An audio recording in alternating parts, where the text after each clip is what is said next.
afternoon. I'm Dr. Doug Evans, Chair of the Department of Surgery at the Medical College of Wisconsin, and welcome to our weekly update on innovations and programs in the Department of Surgery. Today I'm lucky enough to be with Dr. Clark Gamblin. Clark, welcome. Thanks. Chief of our Division of Surgical Oncology.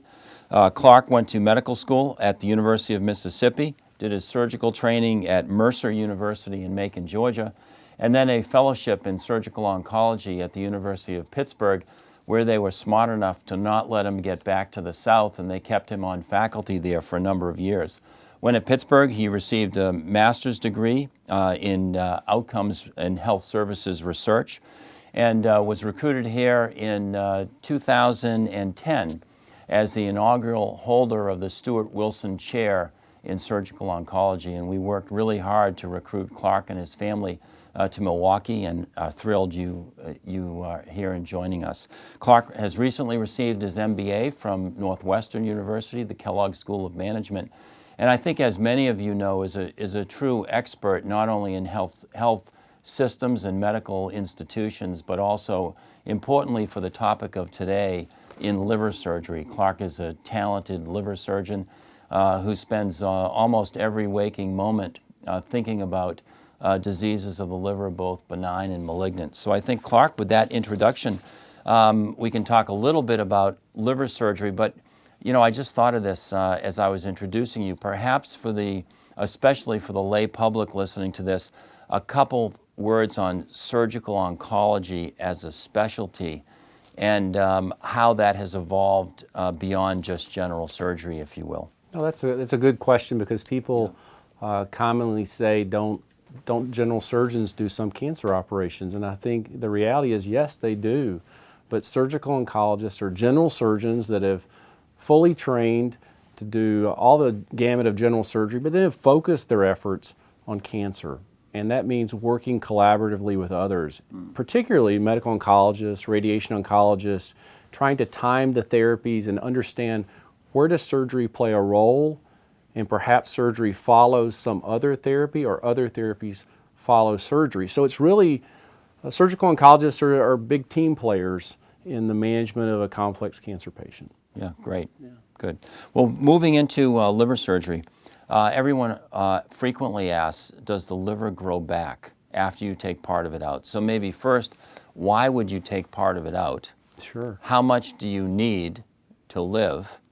And then the whole story about how it grows back. No, those are all great questions. So when we think about things that we perform liver surgery for, they're either usually for benign spots in the liver, and we can talk a little bit about which benign spots, or lesions, or masses. Those terms are kind of used interchangeably, or it's for cancers. And cancers that either begin inside the liver, called primary liver cancers, or cancers that begin elsewhere and then spread to the liver. You kind of think of the liver as a glorified blood filter of the body. So you can almost think about a cancer that could occur anywhere in the body, could easily trap some cells inside the liver, and then grow there because it's so rich in blood flow. We need about a quarter of our liver to live, 25% of a healthy liver to survive. And the liver is the one organ that actually grows back after some of it's been removed. So we can always tell someone's had a liver operation, but the piece we leave behind actually grows larger.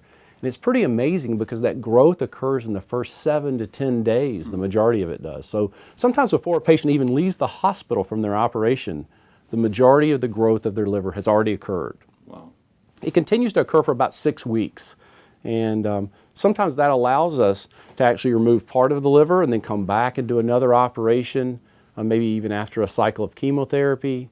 Certainly allows us to be what I would term thoughtfully aggressive, and be able to remove these cancers or these benign spots when they occur. Yeah.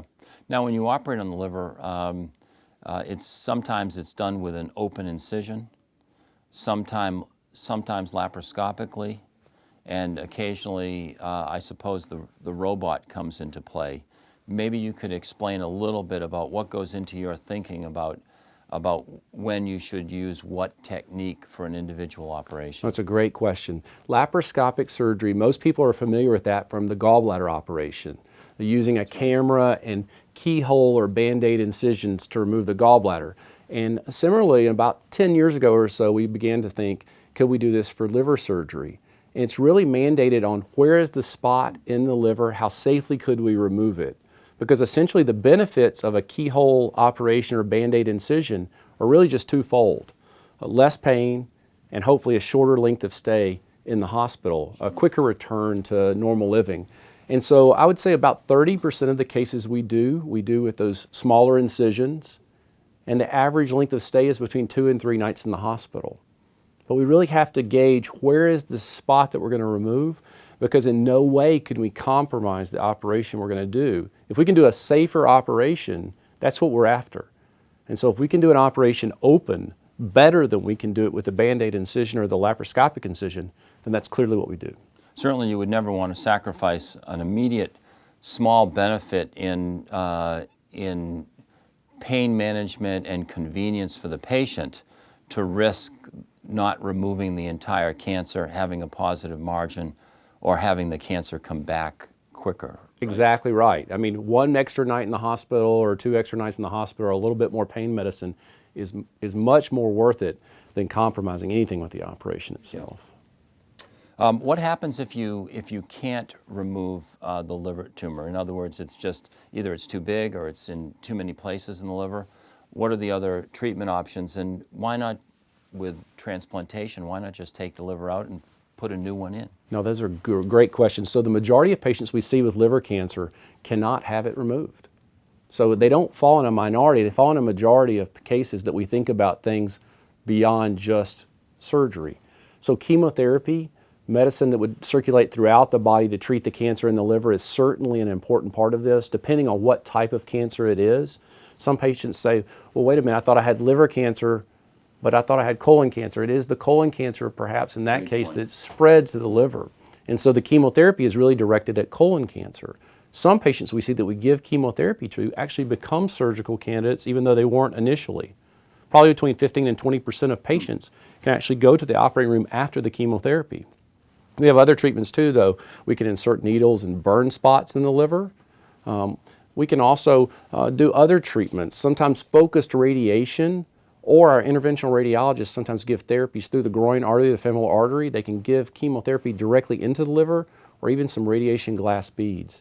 The question about transplantation is a very common question, and patients will say, I thought liver transplant was a reality now for the last 30 years. And that's very true, but we know that the only cancers that can be transplanted successfully are very small cancers, because patients will have to take immunosuppression for the rest of their life, steroids. And steroids can make the cancer come back, and come back very quickly. And if a liver transplantation is performed and the cancer comes back, it's very difficult. We can't stop the steroids. Sure. So it has to be a very early cancer that's found. And we do involve our liver transplant surgeons in the evaluation of primary liver cancer, and that's the predominant role for liver transplantation.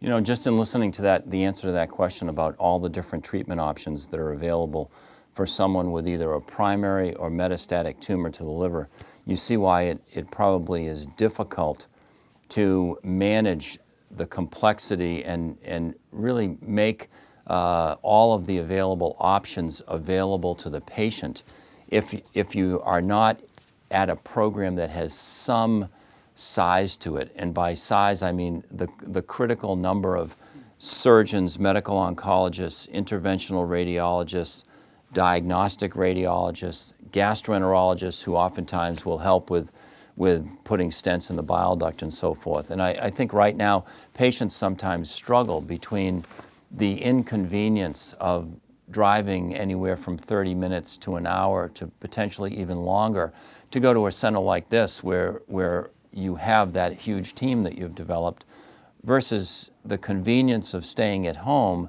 which may afford them a smaller number of treatment options.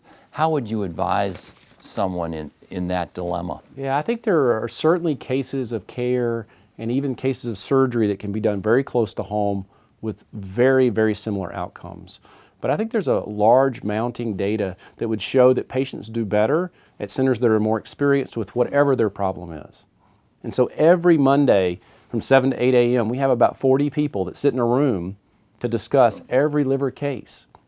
So we're not really communicating with letters or with emails or phone calls even. We're sitting side by side and looking at the scans together and saying, you know, is there anything else we should be doing for this patient? So sometimes I tell patients when they come into our system and they meet 2 or 3 of us, that the 2 or 3 people they may meet for their care represent a team of 50 that are underneath that. And so I think having that type of an experienced team, no matter what your problem is, you don't want to be the first person they've seen in quite some time with that problem. You want to see a team that's seen that problem over and over and over.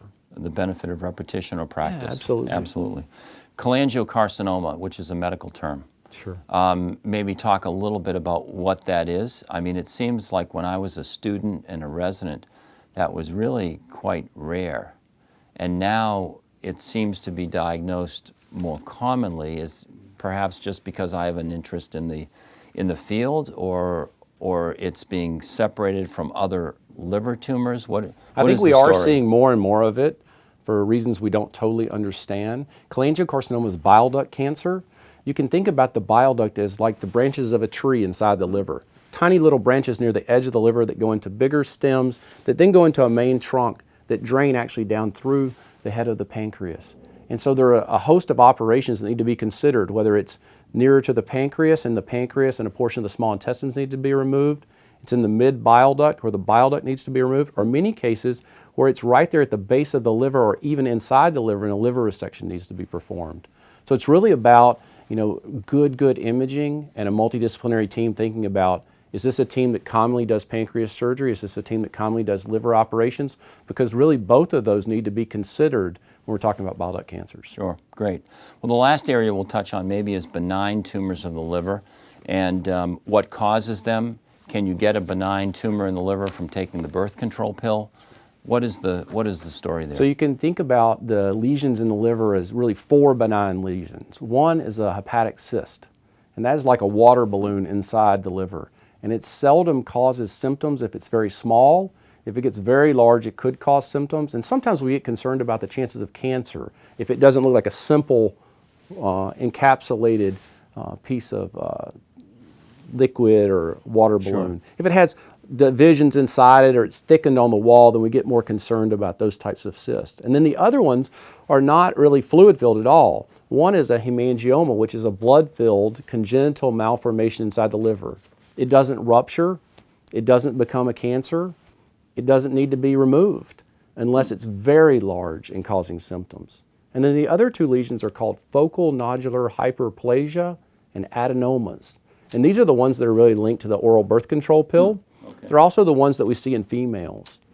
Focal nodular hyperplasia, very similar to the hemangioma blood vessel spot that we see, doesn't become a cancer, doesn't rupture, and doesn't need to be removed unless it's causing symptoms. And those symptoms would be pain in the upper right abdomen.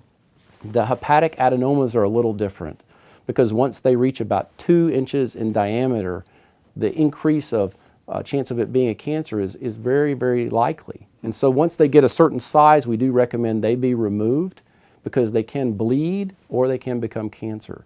And so those are spots that we usually watch very carefully. We try to remove the birth control and think about a different barrier method. And we also think about, can we do this laparoscopically? This is benign disease. And we watch them with surveillance CT scans or MRIs. And you can pretty much tell the difference between an adenoma and other benign or malignant tumors based on imaging without a biopsy? Yeah, it's a great point. So it is very important that we not biopsy everything we see in the liver. And it's one of the reasons sometimes we repeat the imaging at a center like this, because the timing of that dye that they put in the vein is incredibly important in the diagnosis. So when we see patients, we try not to repeat every test, but some of the tests and the timing of that dye that they got in their when arm, they do the scan, may not tell us all the information we could gain if we did a scan here. And so sometimes the scan avoids a biopsy, which is not always necessary, or even more importantly, avoids an operation. Fantastic. Great. Well, thank you all for joining us. I'd encourage you to feel free to contact Dr.